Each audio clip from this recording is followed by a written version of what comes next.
agenda for ECAASU beyond the annual conferences, and the ECAASU Conference Board, which plans the annual conferences and has planned them for the past 36 years.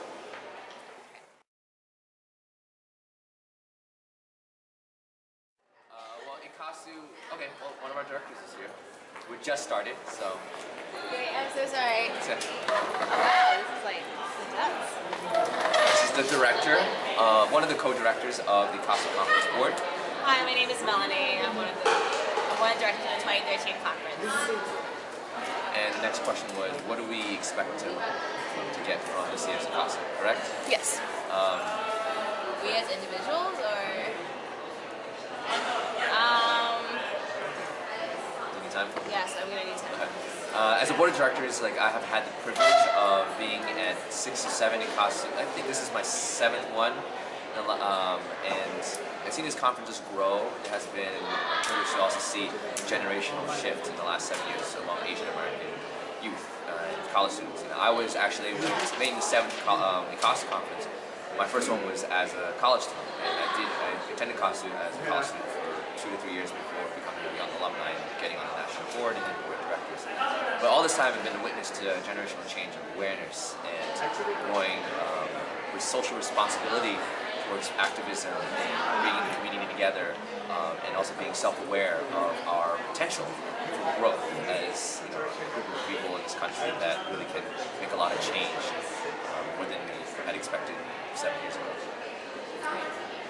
In terms of like what we can get out of this conference, we brought this conference to Columbia this year because we feel like there's a lot of issues that Asian American students face on college campuses that aren't addressed. And this year at this conference, we hope we can expose students to these issues, have them become more aware of their identity and the issues like microaggressions that they might face. And we also want them to give them the opportunity to network with each other, to like form coalitions, to really form friendships across any perceived boundaries. So we hope this conference will not only be like inspiring and empowering, but also like a time to like really meet other people.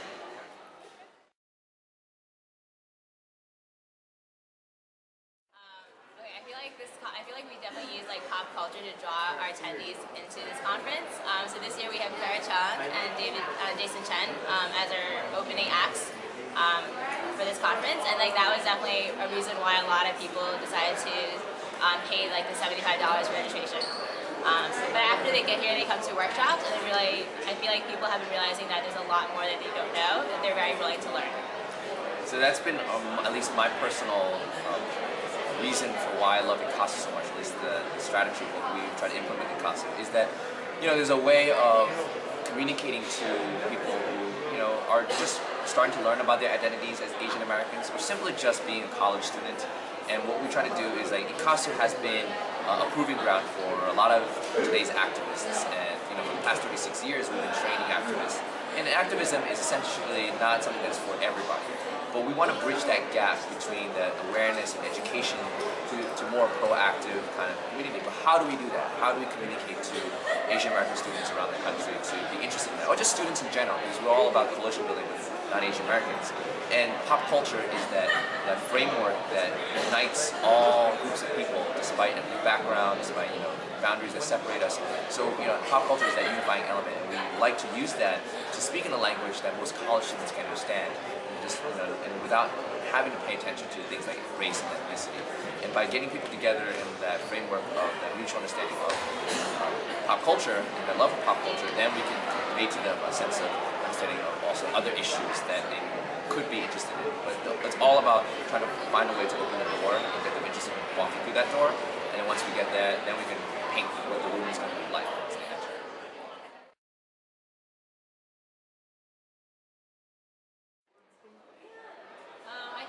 I feel like ECAASU is all about education.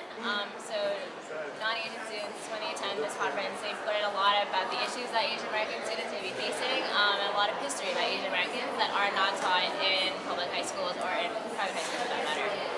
So I guess it's a very eye-opening experience for not only Asian Americans, but also non-Asians. Personally, I feel like Asian Americans, I just dislike the idea of notion of being exclusive. I think it's very important that, yes, it is important to have the community band together, being awareness of being proud of being Asian American.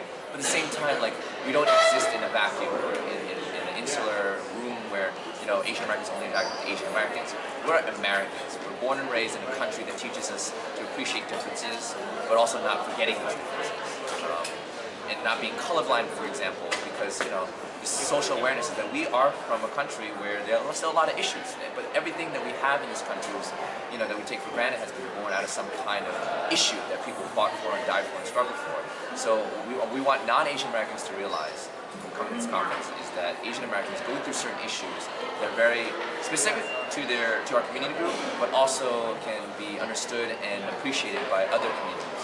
The issues that we face as Asian Americans can be understood and appreciated by Black Americans, by Latino Americans, by Native Americans, because our issues are their issues and our struggles are their struggles. And they fought for it. They fought in a way that got a lot of progress for their communities, and we can learn from them, and hopefully we can also have them learn from us. And by then we can actually unify as a team of Americans who is fighting against injustices and oppression, and fighting the status quo, because we're a country of progress and change, and we want to represent that the best way possible. And the best way to do that is to unite together with non-Asian Americans.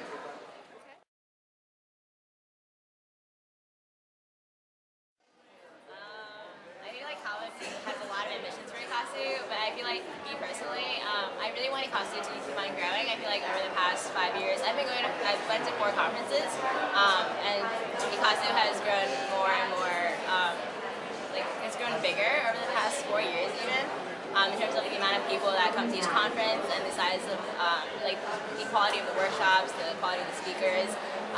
So I really hope in the next 10 years ECAASU can be more of a long-term thing rather than just host one conference a year. That would be a really powerful organization that does stuff throughout the year. Exactly. I mean, part of the board of directors' job for ECAASU is that it's not like the conference board, which works in the conference for 1 year and then it changes to a different conference board.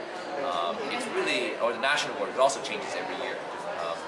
What we want to do as board of directors, we stay on for 3 to 5 years. So we are in charge of planning the long-term vision of ECAASU.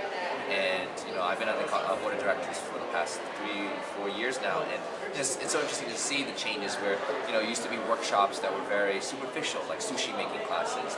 And no fault due to the conference board. It was just a reflection of the community at the time, and it was necessary.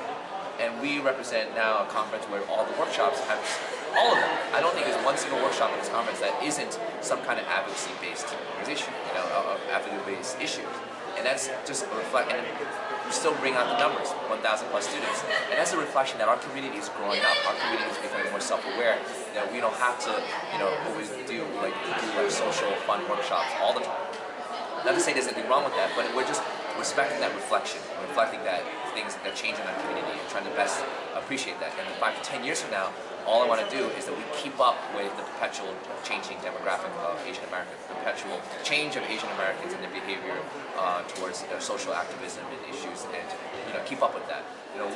I always pride myself, ECAASU, priding myself in being part of ECAASU, in that it is a bottom up. We build it from the ground up organization, so we have to first listen to our demographics and listen to our constituency, see how they're growing and how they're changing, and create a conference that is best suited for them. We're by no means trying to direct the conversation, we're simply facilitating the growth of Asian Americans. So 5 to 10 years from now, I want to keep this growth. At the same time, also, if there's anything solid and concrete I wish for ECAASU, is that we create the bridges and coalition building that had brought us together in the first place. ECAASU was founded back 36 years ago because of Asian Americans standing solidarity with Black students and Latino students of the Third World Liberation Front at San Francisco State University on an issue that did not affect Asian Americans at all. Affirmative action. They stood in solidarity with Black and Latino students. We don't see that kind of coalition building as much anymore, even today. And I feel like we lost some of that over the years. And part of history, or understanding history, is the institutional memory of understanding where we went wrong and how we can fix it. And within 5 to 10 years, I hope we can fix it and be that organization that's more inclusive. And when we think of Asian American, we think of minority Americans, or just Americans who fight against oppression and injustices, instead of just a label of that separates us.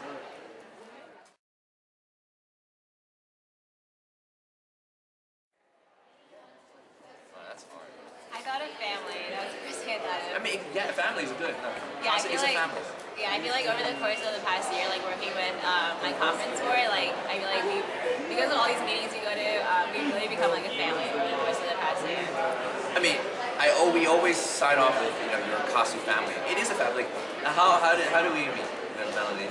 We met at a random thing okay, so Melanie and I separated by how many years? I'm 20. You're 20. I'm 26. We're 6 years apart. Okay. So that means she was never a student when I was a student. We have no reason to know of each other. I went to Columbia. She goes to Columbia. We had no reason to know each other because by the time I left Columbia, she was still in high school. So I was an alumni and I met Melanie at a Columbia event, just coming back to speak on a random talk that had nothing to do with ECAASU, and Melanie attended.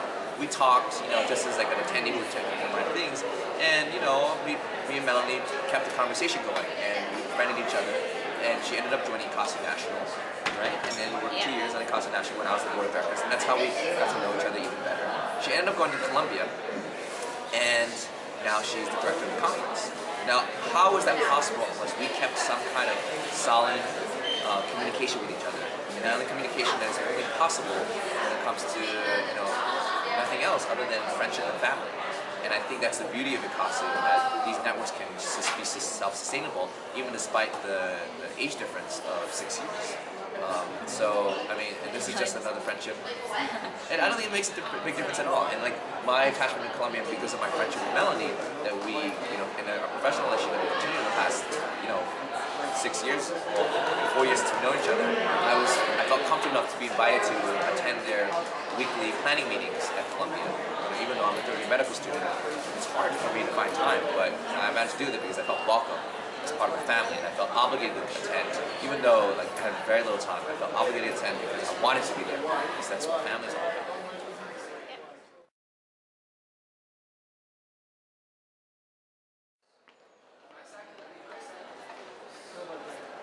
It's really like there's a memory that happens every year. It happens every year. You feel it, and I feel it every year. So it's not just one memory, it's really just a series of memories that happen at the same time. But I think UPenn 2010 really sums up the best, is that it was at the end of the conference, it was after the after party, and we were all at a convenience store seeing all our attendees, Asian American attendees, and their friends and their allies and non-Asian Americans partying, but not partying, coming back from the after party and just like introducing themselves to each other, making lifelong friendships, and you as a national board member or board of directors is looking from a bird's eye point of view and saying, looking at each other, your fellow board of directors, your fellow national board members, and from a bird's eye point of view, just looking like, we're part of this creation.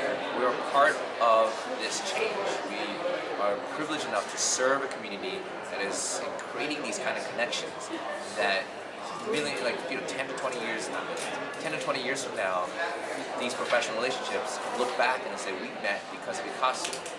And indirectly, we can feel some sense of, if we can take a little pride in it, sense of responsibility bringing these people together from all over the country. Because if it weren't for us, or if it wasn't for ECAASU, if it weren't for ECAASU, these communities will remain separated, and these professional relationships and future relationships of bringing, something back to our communities, empowering Asian America, would have been lost without ECAASU.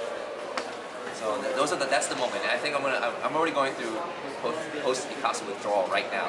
And I've been through this 7 times. I know the awful feeling after the conference is over and everybody goes home, and I feel awful. I feel that empty void. I'm already feeling it now because I've been through it. And I know it's coming up because it's already the second half of the conference. Yeah, closing ceremony starts in an hour. Closing ceremony starts in an hour, so we're about to bid for next year's ECAASU, so I know it's almost over. And I know this feeling's about to come up.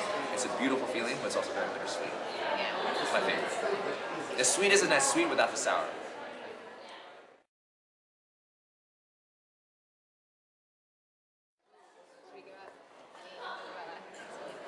Well, at next year's conference, it really depends on who wins the bid.